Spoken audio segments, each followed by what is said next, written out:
মোনাপুর গ্রামের শেষ প্রান্তে বন জঙ্গলের মাঝে একটি ভাঙা ঘরের সামনে বসে এক কুজু বুড়ি একা একা কথা বলতো। বয়স তো আর কম হলো না, আর কতদিন এভাবে চলতে হবে। আমার যে আর ভালো লাগছে না। হে উপরওয়ালা, তুমি কি আমায় দেখতে পাও না? আমায় তোমার কাছে নিয়ে গেলেই তো পারো।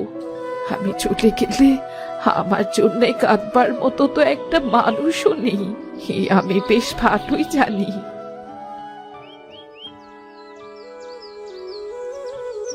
কে বলেছে তোমার কাদার জন্য মানুষ নেই?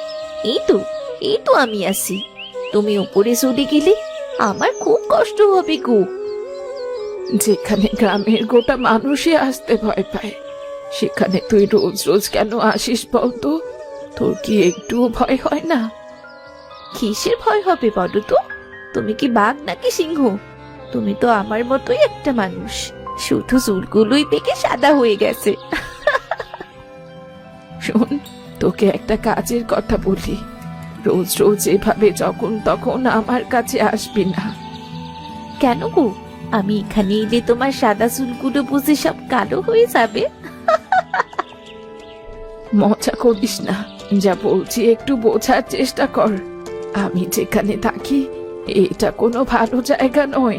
তুই বড় হয়েছিস, যখন তখন এখানে আসা ঠিক নয়।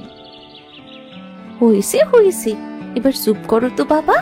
বলো কি রাঁধলে আজ? কে আর রাখবো, একা মানুষ, কোনো মতেই দিন চলে যায়।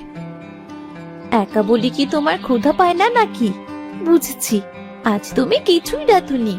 ঠিক আছে, কোনো ব্যাপার নয়, তুমি বসো, আমি তোমার ভাত বসিয়ে দিচ্ছি।